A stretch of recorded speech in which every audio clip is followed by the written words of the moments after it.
In this video, we're going to be looking at when to use inverted commas. Inverted commas are used to mark direct speech. Direct speech is when you write exactly what is said by someone, and inverted commas are also known as speech marks. For example, "This pea soup is delicious," stated Haley. "Which way to the cinema?" asked Freddie. Or Geeta yelled, "I'm going to be late for the bus." Inverted commas will go directly at the start and the end of the words being said. The speech punctuation, which could be a comma, question mark, exclamation mark, or full stop, will always go before the last inverted commas. Make sure you take a look at our other video on the site all about speech punctuation if you'd like to learn more about this. Single inverted commas can be used to mark quotations. A quotation is a group of words that is repeated by someone who is not the original speaker. For example, Elodie said Miss Khan was the best teacher. Single inverted commas can also be used to refer to the title of something. The SPaG samurai characters are really helpful. Now let's take a look at the first question. You are going to tick 2 of the boxes to show where the inverted commas should go.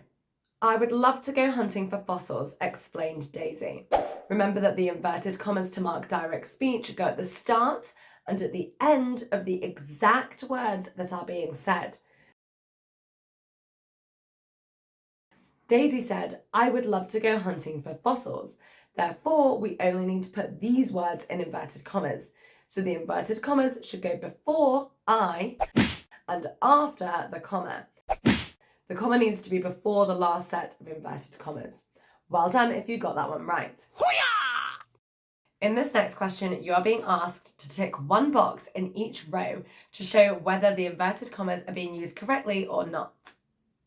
Elsa shrieked, "I love outdoor maths." Priyanka asked, "Can anyone help me measure this tree?"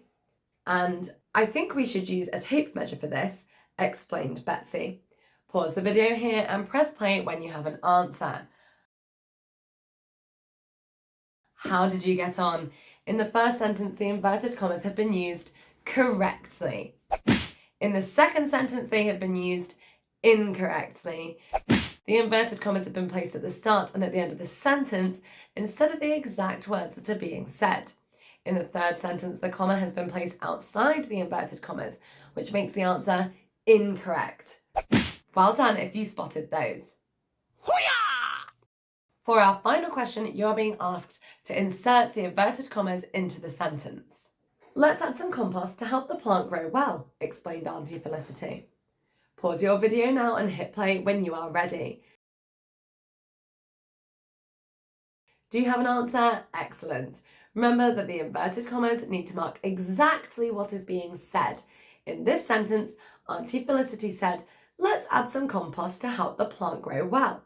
The inverted commas go before "let's" and after the comma, as the punctuation needs to go before the inverted commas.